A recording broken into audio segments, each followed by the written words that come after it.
하루 한 장 시작하도록 하겠습니다. 하나님 아버지, 이 고난주간 성금요일을 맞이하여 이 새벽을 깨우는 은혜를 허가해 주시니 감사드립니다. 하나님, 오늘 이 하루도 깨어서 주님과 동행하는 삶이 되기를 원합니다. 하나님의 말씀이 꿀송이와 같이 달게 하시고 말씀을 통해서 하나님을 알고 삶의 방향을 발견하며 나아가기를 원합니다. 이 시간을 통해서 하나님과 더욱 친밀함을 누리기를 원하옵고 우리 구주 예수 그리스도 이름으로 기도드리옵나이다. 아멘. 오늘은 출애굽기 20장 내용을 오늘 보도록 하겠습니다. 내용이 많아서 성경 본문은 따로 읽지 않고 말씀을 드릴 때에 성경을 펼쳐서 그 구조를 눈으로 보시면서 따라 이것을 들어주시면 좋을 것 같습니다. 바로 시작하도록 하겠습니다. 출애굽기 시작하겠습니다. 20장 시작하겠습니다. 시내산 산기슭에 오른 이스라엘 백성들에게 이제 단단히 주의를 준 뒤에 모세는 산으로 다시 오릅니다. 이 하나님의 말씀을 백성들에게 중재하기 위해서입니다. 이제 산꼭대기에서 부르신 하나님이 무슨 말씀을 하시는가 하니까는 너무나 우리에게 유명한 십계명 말씀을 주십니다. 이 땅에 최초로 세워질 이 신정국가를 위한 바로 주권을 내려주시는 것입니다. 출애굽기의 핵심이라고 할 수 있습니다. 어찌 보면은 애굽에서의 열재앙과 홍해를 건너고 모든 이 이적들은요 다 조연, 연출이고 주인공은 바로 시내산에서 주신 하나님의 계명들이다라고 할 수가 있겠습니다. 그렇기에 이 출애굽기에서 그 어디보다도 더 주목해서 보아야 할 장이라 할 수 있겠습니다. 신정국가의 특징이 뭐겠습니까? 다른 나라들처럼 칼과 창, 기병과 병마 같은 국방력에 의지하거나 넓고 좋은 비옥한 땅에서 생산품을 의지하는 등의 나라가 아니죠. 오로지 이제 하나님이 전적으로 지키시고 돌보시는 하나님이 국방력이고 하나님이 먹을거리를 공급해 주시는 나라인 것입니다. 외적으로 봤을 때 그런 나라죠. 그러니까 그렇게 당연히 법조문이 일반 국가들과 다를 수밖에 없습니다. 그것이 오늘 십계명과 율법이 그렇습니다. 오늘은 십계명만 보도록 할게요. 뒤에 율법은 21장을 다룰 때 하도록 하겠습니다. 그 내용들은 이 하나님 나라의 백성으로서 특별히 구별되었기 때문에 거룩해야 하는데 어떻게 살아야 거룩한 삶을 살 수 있습니까? 그 부분에 대해서 또 이로 인해서 하나님은 어떤 분인가를 더불어 알 수 있는 너무나 놀랍고 귀한 장이라 할 수 있겠습니다. 1, 2절은요. 오늘 헌법의 전문가도 같습니다. 나는 너를 애굽 땅 종되었던 집에서 인도하여 낸 내 하나님 여호와니라. 하나님께서 자신을 이 자신이 만든 피조 세계 가운데에 직접 역사하시며 이스라엘에게 어떠한 역할을 수행했는지 또 어떤 관계인지를 자신을 이스라엘의 하나님이다라고 직접 연결시켜 말씀하십니다. 사람들 신학자들이 이 관계를 인의 관계라고 합니다. 즉 이어질 십계명은 하나님이 이제 연속해서 베푸시는 가운데 그 하나님의 베푸시는 은총 가운데에 주시는 이스라엘을 향한 선물이라는 의미로 받을 수가 있는 것입니다. 율법은요, 사람을 올가매고 제어하기 위한 것이 아니라 그런 편견이 있는데 그건 옳지 않습니다. 오히려 하나님은 이를 통해서 인생의 복과 자유를 누리게 하시기 위해서 주신 것입니다. 믿으십니까? 우리가 내용을 보면 알겠지만 보면 아무런 혜택과 조건이 없어도 사실 지킬 만한 내용들이 아니겠습니까? 이것은 하나님의 뜻이므로 그리고 이것은 시간과 장소를 초월해 지킬 만한 것이 우리에게 되어집니다. 하나님께 속한 관계한 우리 모두 단순히 지키는 것도 필요하지만 그 의미를 잘 알아 참 순종할 수 있기를 원합니다. 먼저 첫 계명인 3절입니다. 아주 간단하고 명료합니다. 하나님 외에 모든 신들을 거부하고 하나님만을 섬길 것을 말씀합니다. 이 말씀은 하나님 외에 수많은 다른 신이 있다라는 건 결코 아닙니다. 뭐 그렇다고 신이 없다라는 얘기도 아닙니다. 참 유일하신 하나님은 하나님이시지만 사람들에게 있어서 신이 된 영적 존재들이 있기는 있습니다. 그러나 하나님 외에는 다 피조물일 뿐입니다. 한 남편에 한 아내가 있는 것처럼 하나님 한 분만 바라볼 것을 요구하고 있는 것입니다. 하나님은 이스라엘에게 이런 친밀한 애정의 관계를, 특별한 관계를 요구하시는 것입니다. 고대 지역에는 막 그 지역마다 다스리는 신이 있었는데, 그리고 뭐 그 지역을 방문할 때 또 그 신을 경배하기도 했었습니다. 이제 곧 나아갈 가나안 땅은 어떤 곳입니까? 우상의 숭배가 심각했던 곳이죠. 하나님 백성이 이에 빠지지 않도록 영향을 받지 않기 위함도 있다라고 할 수 있겠습니다. 뭐 우리가 주일에 또 나눠서 썼는데 계속해서 다음 구절을 보도록 하겠습니다. 4절에서 6절의 말씀에 이 두 번째 계명은요. 당시 흔히 통용된 종교적인 관행으로 신을 사람 또는 동물 같은 형상을 만듭니다. 이 만든 것에 대해서 하나님은 나한테는 그러지 말아라고 자신을 구별하십니다. 신상이 뭐죠? 곧 그 신을 대신하는 것으로 여겼었는데 이 세상에 하나님을 대신할 수 있는 게 있습니까? 없죠. 또 하나님은 결코 이를 허용하지 않으십니다. 하나님은 이 우상들과 같은 이 숭배하면 지켜주고 복주는 그런 범주에 있으신 분이 아니시죠. 하나님은 그런 수동적인 신이 아니십니다. 뭘 해야지 하나님 응답해 주시고 아닙니다. 하나님은 스스로 계신 분이고 스스로 인도하시고 스스로 역사하시는 분입니다. 누구보다 자기의 뜻을 정하시고 이루시고 성취하는 분이 우리 하나님이십니다. 참된 하나님이십니다. 우상은요, 사람이 막 고를 수가 있어요. 그러나 하나님은 우리를 찾아와서 우리를 택하시고 우리를 찾아와 주셨습니다. 너무나 큰 차이죠. 이 땅은 하나님의 피조물들, 이 자연을 통해서 각자 뭐 하나님의 아름다움, 막 지혜로운 이런 뭐 새로움 등의 어떤 성품들의 하나님의 일부분을 나타내 보여주긴 합니다. 와, 우리 하늘 날마다 보면서 어떻습니까? 예쁘다, 아름답다, 멋지다, 와, 무섭다. 막 이런 느낌들을 받게 되는데, 그거는 어디까지나 일부분입니다. 그리고 하나님께서는 우리 삶 가운데에 자신을 이렇게 이렇다 담아낼 만한 어떠한 것이 사실 없습니다. 왜요? 이런 것들로 하나님을 뭐 표현했다 했을 때 하나님의 초월성을 손상시키고 말기 때문입니다. 그나마 오직 하나님의 성품을 닮은 말씀으로 회복된 하나님의 형상인 사람만이 뭐 우상이라기보다 하나님을 기억나게 하는 존재로 여김을 받을 수 있습니다. 그나마 유일하게 하나님의 형상이 인간입니다. 하나님은 질투하시는 하나님으로 하나님 외에 어떤 것도 그것이 만일 하나님의 형상이라 할지라도 사람의 섬김을 받는 것을 기뻐하지 않으십니다. 왜요? 하나님은 오직 사람을 대면하여서 대하시기를 원하시기 때문입니다. 그 하나님을 우리가 직접 숭배하고 정말 그 하나님 섬기는 우리가 되어야 될 것입니다. 이어서 7절의 3계명을 보도록 하겠습니다. 당시 신의 이름으로 맹세 따위를 많이 했었는데 이스라엘에게는 그리하지 말 것을 명합니다. 하나님의 이름은 성호입니다. 거룩한 이름입니다. 복을 주시는 이름이고 지상 선교에 사용될 귀중한 이름입니다. 이런 좋은 하나님께 나아갈 수 있도록 이름을 부르도록 이름을 주셨어요. 특별한 관계로 부르신 거예요.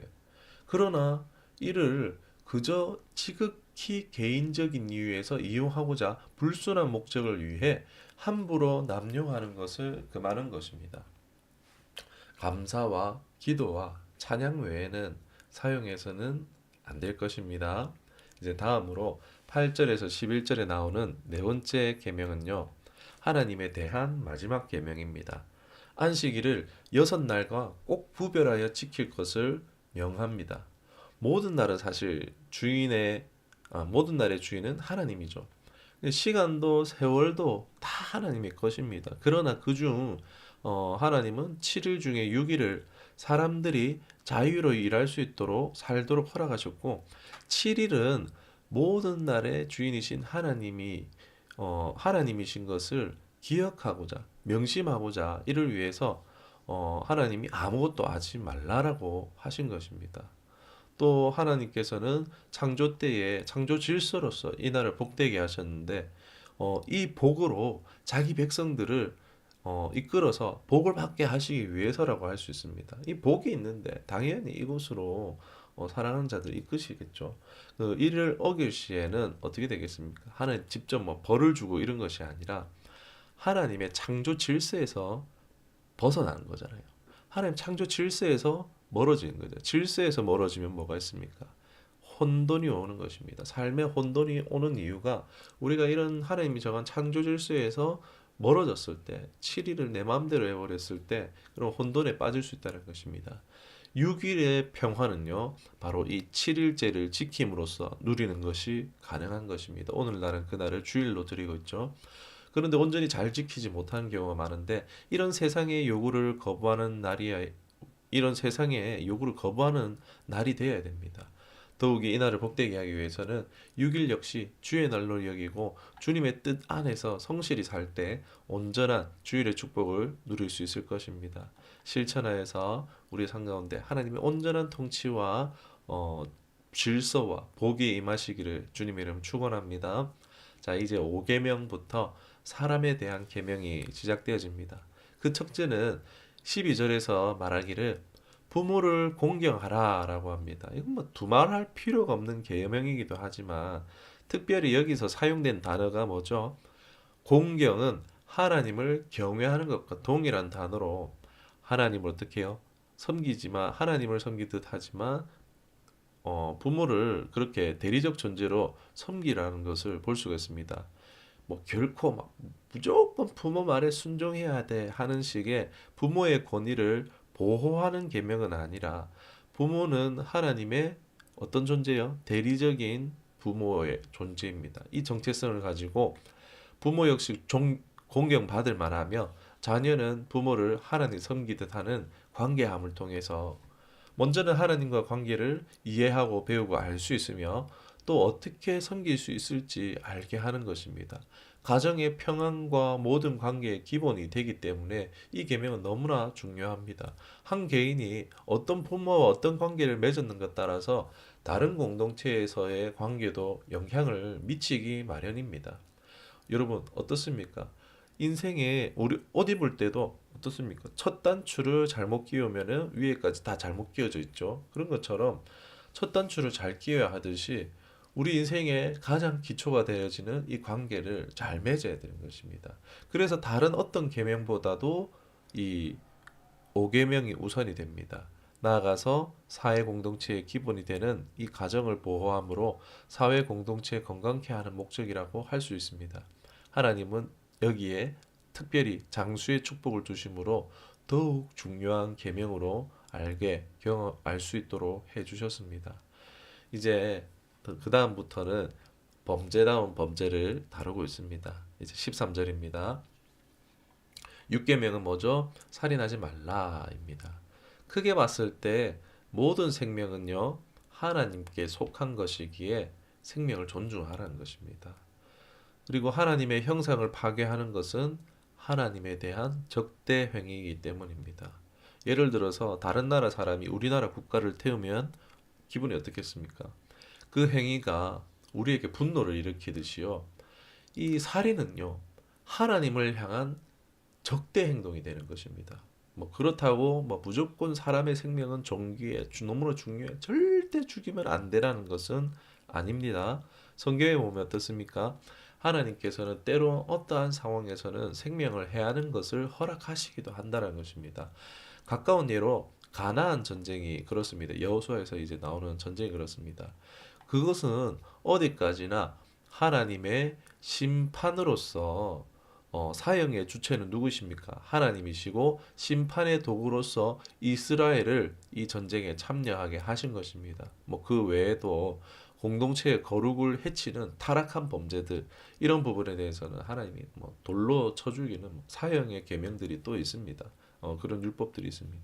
이 정당한 이유로 죽이는 것을 하나님께서는 또 금하지 않으셨습니다. 당연히 뭐 율법 안에서 있어야겠죠. 그래서 우리가 이 계명으로 막 무조건 사형 제도를 금지하는 데 근거로 사용될 수는 없습니다. 많은 경우 막 사형을 폐지해야 된다라는 이유가 이 계명을 근거로 두는데 성경을 전체적으로 다 보지 못한 것입니다. 즉 어디까지나 생명을 주신 분이 생명이 거둘 수 있다라는 뜻입니다. 이 생명은 하나님께 달려 있는 것입니다. 우리의 생명도 하나님께 달려 있습니다. 그 하나님께 맡기고 나아가고 하나님 안에 있을 때 하나님 때에 하나님이 온전케 그 생애를 이룰 수 있도록 하실 것입니다. 이제 14절입니다. 7계명은 무엇입니까? 간음하지 말라입니다. 인간의 가장 깊숙이 뿌리 내려 있는 본능인 이 성문제를 다루십니다. 당시 고대 근동에서도 성문제는 큰 죄로 여기고 있었습니다. 뭐 좋은 게 좋은 거지 하면서 막 극단적인 개인주의와 이기주의적인 완전히 육신된 음란으로 비롯된 악한 죄인 것입니다. 왜냐면요, 이 간음은요, 하나님이 정하신 관계를 깨뜨리는 거예요. 뭐 창세기에 결혼 관계가 나오진 않았지만 한 남자의 한 여자의 한 여자의 한 남자 이 관계를 깨뜨리는 것입니다. 곧 가정을 깨뜨리며 공동체를 깨뜨리는 범죄이기에 결코 이것을 작은 죄로 여길 수 없습니다. 가장 이 기초를 허무는 것이기 때문에 어떻게 이게 작은 죄가 되겠습니까? 이는 신명기 22장 22절에 보면요. 사형에 선고되는 큰 죄라는 것입니다. 그런데 오늘날 우리가 살아가는 대한민국은 어떻습니까? 2015년에 간통죄가 폐지되었습니다. 더 이상 이 간통죄로 형사처벌을 할 수 없게 된 것입니다. 빨간 줄이 안 끄이는 거예요. 무슨 얘기입니까? 한국 사회에서는 이것이 죄로 여기지 않는 것입니다. 사람들 인식 속에 이거 간통 좋은 일은 아니지만 얼마든지 그럴 수 있어가 돼버린 거죠. 능력이 돼서 위자료와 이혼을 감당할 수 있는 그 이혼 당할 수도 있는 그런 마음만 먹으면 얼마든지 넘어설 수 있는 이 간통이란 것이 낮은 울타리가 되고 만 것입니다. 그러니까 한국이 어디를 향하고 가고 있겠습니까? 지금 이 한국 사회가 너무나 잘 알 수 있는 부분이죠. 그냥 올라가는 게 아니고 추락하고 있는 것입니다. 드라마에 자주 등장하는 일상 주제가 되었고 직장 생활을 오래 한 성도들의 이야기를 들어보면 어떻습니까? 직장 내에 그런 것들이 굉장히 심각하다라고 하더라고요. 그러니까 이미 한국은요, 어떻게 보면 한국 사회는 범죄 소굴이 된 겁니다. 겉으로는 다 그냥 표현 안 하고 있지만 내로남불이죠. 가늠은요, 문제가 뭐냐면 하나님에게 대한 죄란 것입니다. 이 하나님의 창조 질서를 파괴할 뿐만 아니라 여기에 빠지면은 하나님을 사랑할 수 없습니다. 죄를 짓고 어떻게 하나님을 사랑할 수 있습니까? 이 간음이라는 것은요, 자기의 쾌락을 사랑하고 있는 거기 때문에 이 자기 자신을 사랑하고 쾌락을 사랑함으로써 결코 하나님을 사랑할 수 없습니다. 하나님과 자기의 이기를 위해서 선택해야 될 때 이 사람은 항상 자기를 선택하는 거예요. 하나님을 선택하는 것처럼 보일 수 있지만 결론적으로는 자기를 선택하는 것입니다. 그렇기 때문에 이런 사람은요, 결코 참된 신앙을 할 수 없습니다. 동성애자 같은 경우들도 이와 마찬가지입니다. 아무리 그 동성애자가 신실해 보이고 은혜 받고 막 할지라도요, 그거는 하나님 주시는 은혜인 거고 그 사람의 그 신앙은요, 어떻게 보면 거짓일 수밖에 없어요. 왜요? 회개는 돌이키는 것입니다. 죄에서 떠나야 실제로 하나님을 사랑한다라고 할 수 있습니다. 그렇기 때문에 겉모습에 우리가 속지 않습니다. 아무리 겉으로 잘한다 할지라도 거기에는 하나님을 실로 사랑하는 것이 없기 때문입니다. 그리고 하나님은요, 부부에게 하나님과의 연합의 비밀을 숨겨두셨어요. 부부 사이에 육뿐만이 아니라 정신과 마음까지 하나 되어가는 기쁨을 부부에게 허락하신 것입니다. 이 부부의 연합을 통해서 하나님과 사귐의 깊이를 깨닫고 더해갈 수 있도록 하신 것입니다. 그래서 하나님이 이 부부에게 비밀을 숨겨두신 거예요. 그런데 이 비밀을 다 하나님 떠나버리는 거죠. 하나님이 허락하신 부부 외에 하나님보다 사랑에 빠지는 것은요, 사실 다 죄고 우상숭배입니다. 심지어 나를 낳아준 부모도 또 내가 낳은 자식도 우상이 될 수 있습니다. 예수님이 뭐라고 하십니까? 나를 따르기 위해선 부모도 자식도 버려야 된다고 합니다. 그러나 성경 어디에도 배우자를 버리란 말씀은 없습니다. 내가 유일하게 마음껏 이 땅에서 사랑할 수 있는 대상은요, 누구뿐입니까? 배우자밖에 없다는 거예요. 하나님이 공식적으로 허용한 사랑할 수 있는 대상은 배우자뿐입니다. 그 외에 하나님보다 사랑하는 모든 것이 다 우상숭배요, 영적인 음란입니다. 결코 좌시할 수 없습니다. 여러분, 내가 뭘 사랑하고 있는지 점검해 봐야 합니다. 내 인생에 하나님을 또 그 다음에 배우자를 가장 사랑하는 것만큼 인생에 복이 없습니다. 그렇지 않은 것은요, 인생의 가장 큰 복을 놓치고 있는 것입니다. 돈이 아무리 많아도, 아무리 명예가 높아도, 아무리 많은 사람과 사랑을 나눴더라도, 한 사람과 깊이 있게 교제하는 이것만 못한 것입니다. 외로워지는 거죠. 결국 우리는요, 하나님 나라에 영원히 하나님을 사랑하게 될 것인데, 우리가 이 땅에서 그 하나님의 사랑을 경험하고 하나님께로 사랑을 배우고 또 그 사랑을 이 땅에서 실천한 만큼 그 하나님 나라의 관계에서도 분명히 그 영향이 끼치게 될 것입니다. 오늘 우리의 주어진 삶 가운데 하나님의 사랑을 배우고 마음껏 정말 그 사랑을 실천하며 살아갈 수 있기를, 사랑이 회복되어지는 은혜가 있어지기를 주님의 이름으로 축원합니다. 이제 8번째 계명입니다. 도적질 하지 말라라고 말씀하고 있습니다. 단순히 재물보다 사실 모든 종류의 도둑질이 다 이 계명에 포함된다라고 볼 수 있습니다. 예를 들어 하나님은 모든 사람들이 먹을 수 있는 양식을 주셨어요. 이 지구상에 주셔서 모두들이 먹고 마실 수 있도록 존재하게 하셨어요. 그리고 이것을 일을 통해서 노동의 열매로 취할 것을 기대하게 하셨습니다. 무슨 얘기냐? 재산의 소유를 허락하셨다는 거예요. 이것은 하나님이 정하신 창조 질서입니다. 욕심 부리지 않고 욕심 부리지 않으면 모두가 누릴 수 있는 거죠. 그러나 도둑질은 무엇입니까? 이 하나님의 명령에 반대하는 것입니다. 얻고자 하는 것에 대한 수고의 대가를 치르지 않고 하는 것으로 이것은 하나님의 질서를 벗어나는 것이죠. 단순히 물질적 피해뿐만이 아니라 훔친 자나 잃은 자나 모두 하나님 주신 이 인격에 손상을 입히는 짓이라는 것입니다. 이는 본질적으로 도둑질은 하나님을 멸시하는 짓입니다. 뭐 여러 이유가 있을 수 있겠지만 뭐 무슨 이유로서 뭐 이렇게 했어요라고 할 수 있겠지만 사실 도둑질의 배경을 보면은 그 마음에 뭔가 물질, 재물에 대한 집착과 무절제한 삶이 바탕으로 있었다라고 말할 수 있습니다. 그러니까 하나님은 6일을 열심히 일해라고 했잖아요. 그러니까 아무튼 어떻게든지 도둑질의 정당성은 성립될 수가 없습니다. 그 자체가 악한 범죄이기 때문입니다. 신명기에 가서 뭐 아이 납치 같은 경우도 계명에 포함하고 있는데 이는 사형으로 다룹니다. 그리고 이제 나머지는 손해배상으로 이렇게 하는 것을 볼 수가 있습니다. 이제 9계명입니다. 9계명은 뭡니까? 거짓 증거하지 말라. 이 계명의 배경의 장면은요, 재판소죠. 이 재판 과정에서 거짓 증거하지 말 것을 명합니다. 이런 법정에서 말 한마디 잘못하면 어떻게 됩니까?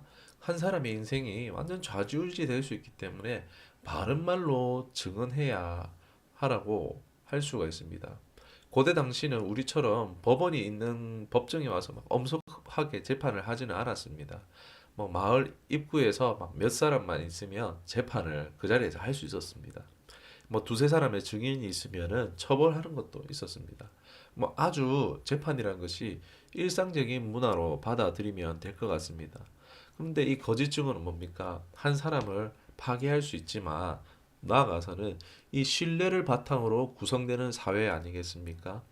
이 사회라는 것이 정의로운 공동체를 이루는데 이것을 좀먹고 훼손시키는 것이 거짓인 것입니다. 그래서 이 문제도 결코 작다라고 할 수 없겠죠. 왜요? 공동체를 파괴하는 것입니다.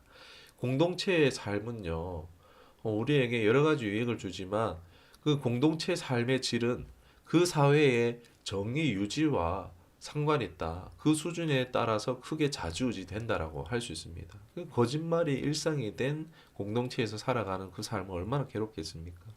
이 거짓 증언에는 뭐 속임수, 뭐 중상모략, 헌담, 실없는 말 이런 것들도 실없는 말도 다 포함합니다. 아무 생각 없이 한 말이든 다른 사람의 명성이나 뭐 평가나 뭐 다른 사람의 물질 등의 어떠한 손해와 손상을 끼치는 것을 다 포함하는 것입니다. 무엇보다 이 거짓말은 사탄과 연관이 깊습니다. 왜요? 사탄은 거짓말의 압이라고 합니다. 거짓말하는 자체가 누구에게 더 가까이 속했는가라는 것을 말해준다고 할 수 있습니다. 하나님은 솔직한 깨끗한 투명한 사람을 기뻐하십니다. 있는 그대로 우리가 내 있는 모습 그대로 하나님께 나아가면 됩니다.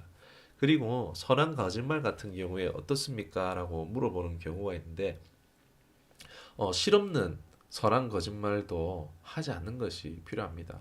아 오늘 예쁘네요. 막 이런 것들 뭐 오늘 막 그런 것도 사실 근거 있으면 모르겠지만 그 뭐 근거 없이 막 그냥 입에 발린 말로 실없이 하는 거짓말 이런 거 하지 않는 것도 필요합니다. 이게 왜냐면은 습관이 될 수 있고 그 사람의 말에 힘의 능력이 떨어지는 것입니다. 그 사람 말은 신뢰할 수 없는 게 되는 거예요.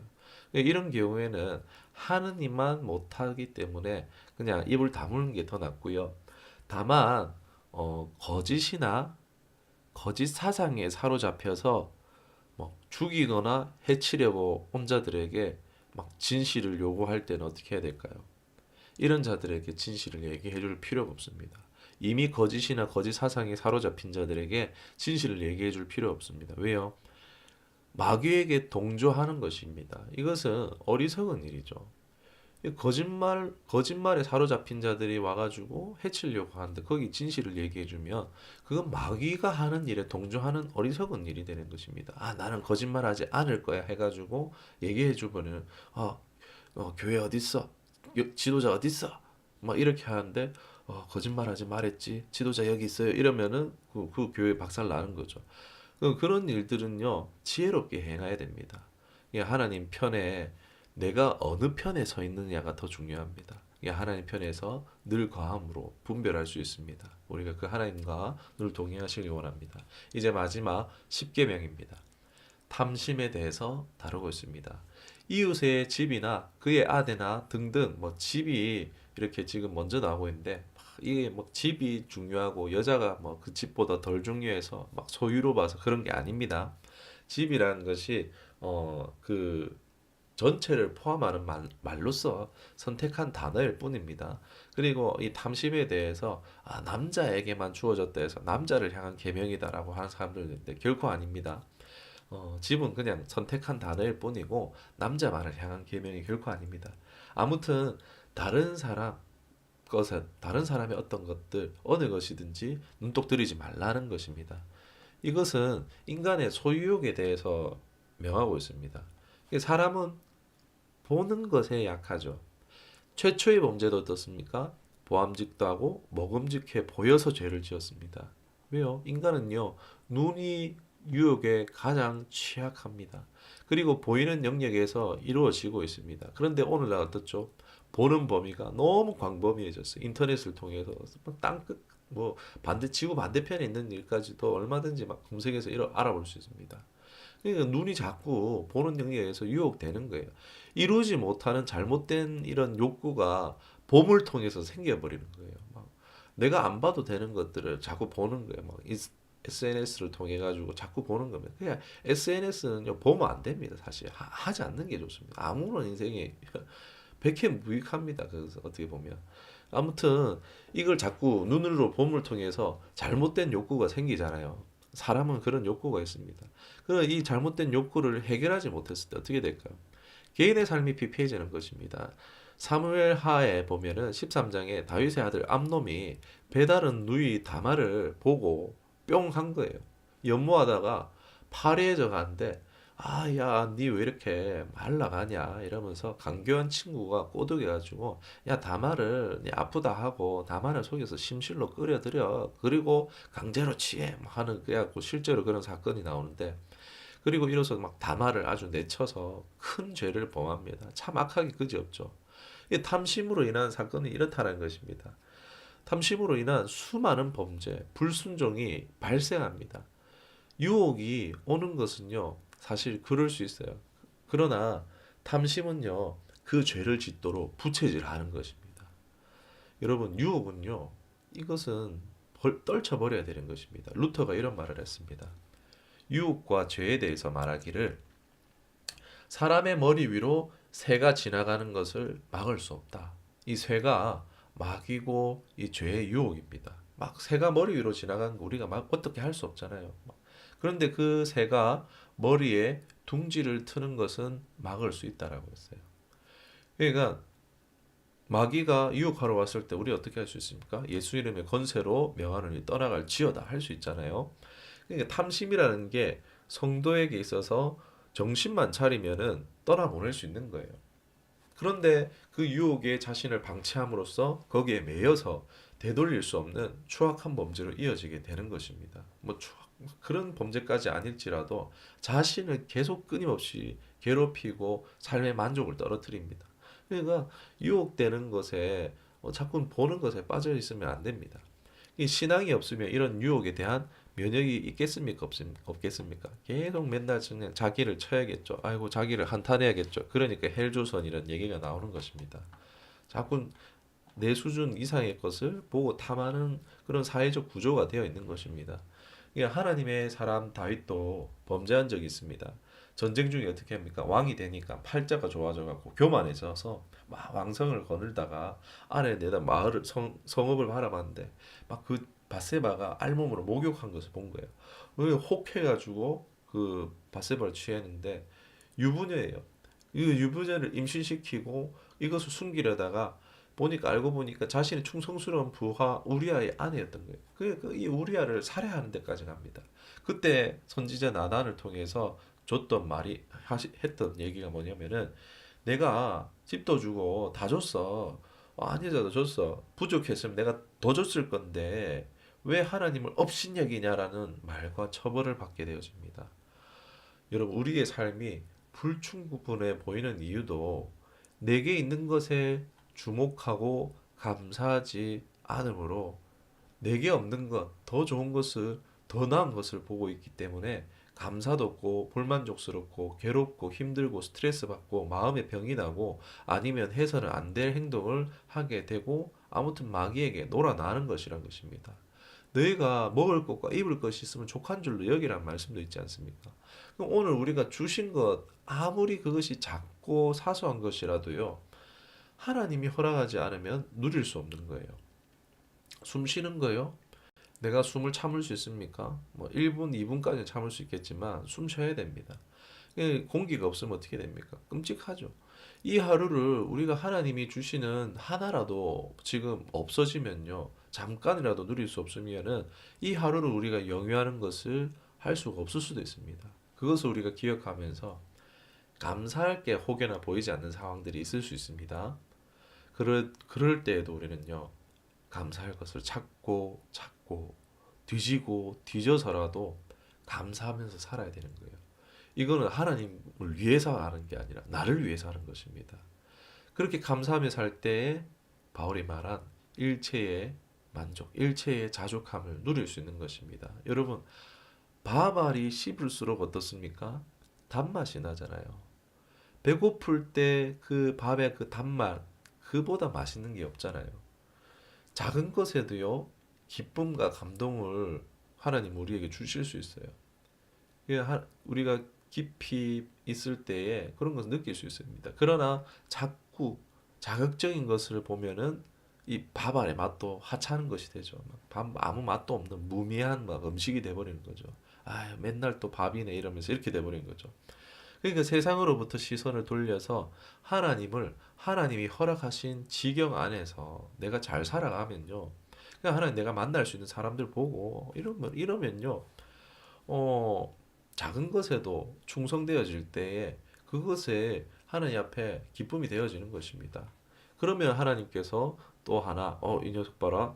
내가 주어진 지경 안에서 잘 살고 있네. 그러면 하나님께서 또 하나, 둘, 나의 지경 안에 하나씩 늘려가실 것입니다. 우리가 감사하면서 살아갈 수 있기를 원합니다. 이제 18절에서 26절은 이하로 백성들이 하나님의 현현함을 멀리서 보는데 떨려 죽을 판입니다. 이는 경외하기 위함이라고 합니다. 사람들은 모세에게만 말씀하시고 모세를 통해서 대언해 주기를 요청합니다. 하나님은 모두에게 말씀하시기를 원하지만 듣기를 거부하기에 말씀하지 않고 대언하도록 하기도 합니다. 이에 모세가 중지자로 쓰임 받습니다. 우리는 하나님의 말씀을 듣기를 원해야 합니다. 나머지 22절부터는 이제 다양한 법규에 대한 부분으로 21장과 함께 다루도록 하겠습니다. 말씀을 기억하며 기도하겠습니다. 십계명의 말씀을 하나님 다시 보고 또 부분을 살펴보게 하시니 감사드립니다. 지금 내 마음에 주신 감동들 하나님 어떠한 계명이 내 마음에 걸리는 것이 있으면은 그것을 실천하기를 원합니다. 말씀으로 조명하여 주시옵소서. 우리가 병원에 가서 진찰을 받는 것처럼 이 십계명의 열분과가 나를 꼼꼼히 살펴서 이 영적 질병들이 드러나기를 원합니다. 그리고 가장 명의이신 예수님께 이 문제를 들고 나아가 치료함 받게 하여 주시옵소서. 기억나게 하시고 생각나게 하시고 믿음으로 반응하는 오늘의 삶이 되게 하여 주시옵소서.